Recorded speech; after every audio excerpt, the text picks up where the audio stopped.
Beternak sidat itu investasi besar loh. Tapi ada satu ancaman nih yang bisa bikin keuntungan Anda ludes seketika. Penyakit. Nah, di sini kita bakal kupas tuntas 5 penyakit sidat yang paling sering muncul dan yang paling penting, gimana cara ngelawannya. Biar investasi Anda aman, cuan terus. Yuk kita mulai. Terus gimana caranya kita bisa ngelindungin investasi berharga ini? Kehilangan ikan karena penyakit itu ruginya bisa gede banget. Tapi solusinya sebetulnya simple loh. Kuncinya itu pengetahuan. Ya, pengetahuan itu tameng terbaik kita. Kalau kita kenal siapa musuhnya, kita udah selangkah lebih di depan. Oke, ini dia gambaran besar pembahasan kita. Pertama, kita lihat dulu ancamannya. Terus kita kenalan sama 5 penyakit utamanya.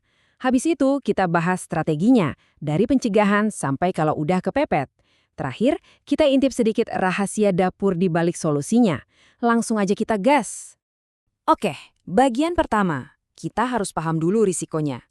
Sidat itu kan ikan yang lumayan kuat ya. Tapi lingkungan budidaya, apalagi kalau kualitas airnya jelek, itu bisa jadi surga buat bakteri. Nah, ini dia risiko terbesarnya.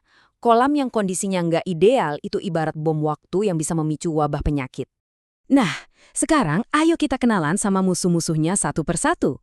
Ada 5 penyakit utama yang wajib banget Anda waspadai. Kenapa? Karena kalau kita bisa deteksi gejalanya dari awal, tindakan kita bisa lebih cepat dan efektif. Yuk kita bedah satu-satu. Yang pertama, infeksi Aeromonas salmonicida. Wih, ini ngeri nih. Bakteri ini bikin luka terbuka di badan ikan, isinya nanah sama darah. Belum lagi siripnya bisa putus atau patah, dan insangnya berdarah. Ini tanda bahaya yang jelas banget, nggak boleh diabaikan sama sekali. Lanjut, yang kedua, infeksi Streptococcus. Coba deh perhatikan mata ikannya.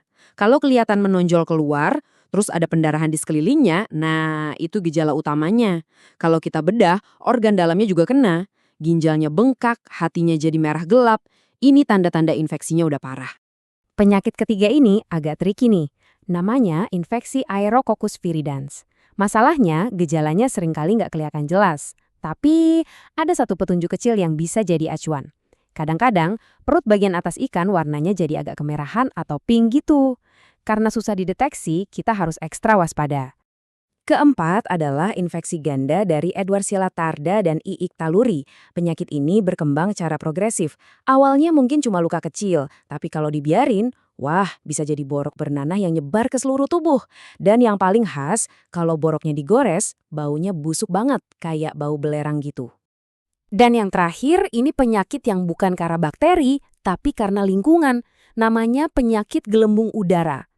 Ini sering banget kejadian di kolam yang masih baru, yang erasinya belum bagus. Gas nitrogen di air jadi terlalu tinggi, terus masuk ke badan ikan dan nyumbat insangnya. Akibatnya, ikan jadi susah nafas. Oke, kita udah kenal semua ancamannya. Sekarang kita masuk ke bagian yang paling krusial, strategi pencegahan. Ingat ya, pertahanan terbaik itu bukan ngobatin, tapi mencegah. Jadi kuncinya adalah menciptakan lingkungan yang sehat dari awal. Ini nih contoh rencana pencegahan yang terstruktur. Jauh sebelum bibit masuk, sekitar seminggu sebelumnya, siapin dulu dasar kolamnya. Bisa pakai produk dekomposer dan mineral, contohnya kayak GDM Sabrime dan Black Boss. Terus, 3 hari sebelum tebar bibit, kondisikan airnya pakai probiotik, misalnya SOC GDM. Nah, setelah 2 minggu bibit ditebar, baru deh kita kasih suplemen probiotik rutin. Bisa dicampur ke pakan atau langsung ke kolam.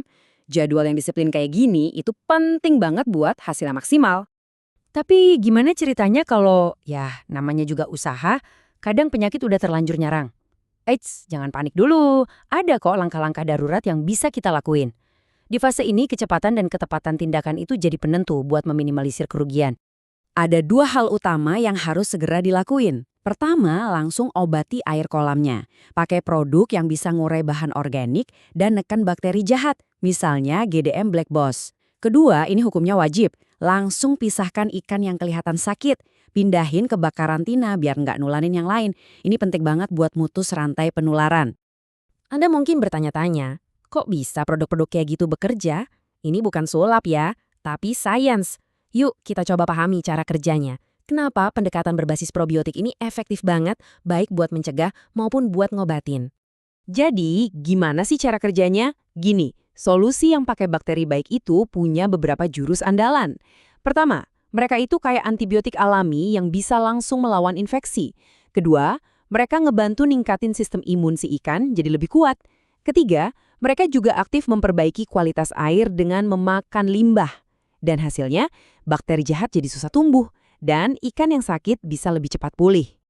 Kalau dari semua obrolan kita hari ini ada satu hal yang harus banget diingat, ya kalimat ini.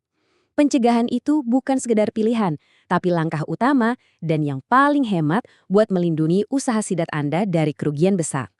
Inilah inti dari manajemen budidaya yang sukses. Sebagai penutup, saya mau kasih satu pertanyaan buat direnungkan. Setelah dengerin semua ini, coba deh lihat lagi kolam Anda. Kira-kira udah siap belum menghadapi ancaman-ancaman tadi?